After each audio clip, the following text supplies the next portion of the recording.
my problem is I don't have a lot of fear. So when Vince called me and told me about it, I go, sure, I'll do it. Never second thought about it, and but I got to tell you that the guys that did it are guys that definitely had some balls. I mean, it took a lot of guts to get out there and really, put your career on the line, so to speak.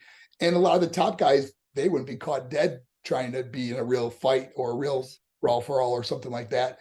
But my first match was against Steve Blackman, and he was so smart because he just, he's not going to box me. He's just take me down, So he won. And I mean, the two fights I had in the brawl for all, I don't even remember getting hit one time, but it was just more like losing because of being taken down. But I like I said, it was one of those things. When I was a boxer, I was a kid. I was 16 years old to 20, and after 14 surgeries, I had 5 shoulder surgeries, 5 elbow surgeries. Your speed, your power, all the things that made you a great boxer are no longer there.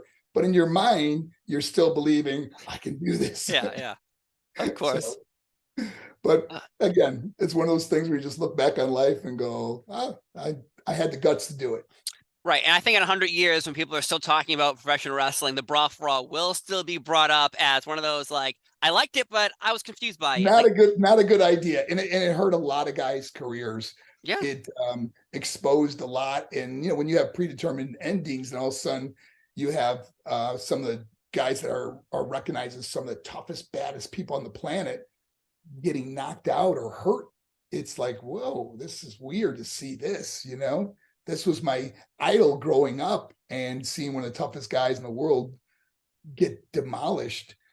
And then, of course, watching what Butterbean did to Mark Gunn at the pay-per-view was devastating. Now here you got one of the toughest guys that's probably going to go into a program with the top guys in the company because of what he did, the brawl for all, and then getting demolished. It was, it ruined his career too when you really look back on it.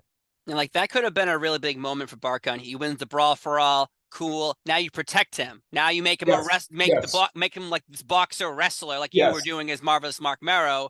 But like he has the brawl for all behind him, so he can do this thing where he just knocks people out in the ring, with a wrestling punch versus a boxing punch. No, they could have really built him up strong and made it a great career for him because he went through all that, and then just to lose it all in just a few minutes was devastating. That's what the whole brawl for all was, just a terrible idea from beginning to the end. Yes. And then many people have just said different stories of like, I don't know, and this is true. These are stories you read online where like JR was pissed that Dr. Death Steve Williams didn't win, so they fed Bart Gunn to Butterbean. Or it was supposed to be Dr. Death's tournament to win. It was supposed to make JBL look bad because of Vince Russo not liking him. Like there are so many like weird stories of why the brawl for all was a thing, but yet it's still one of those things we're still talking about today. So I guess it's a good thing that it happened. Yeah, I remember when Steve Blackman was injured, they put me back in, and I had wrestle or fight Bradshaw, and he was one of those guys that at that time I didn't like him. He was kind of he was kind of perceived as a bully, and he didn't like me, and we knew that, so I was like, I couldn't wait to get in the ring with him. And we went to a 3-round draw. I don't know if you remember that. And then we had to go one more round, and he took me down, and I thought I won, but they gave the decision to him. But it doesn't even matter. But I got to tell you what the cool thing about it is, today him and I are friends. Like, I am so proud of what he does.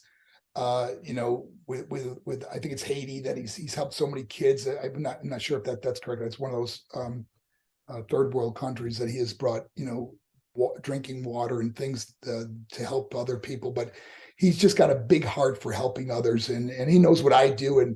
And if I ever see him, I'll just give him a big hug. It's like one of those things where there's no animosity from people from that you maybe not got along with back then, because we all did something pretty cool together.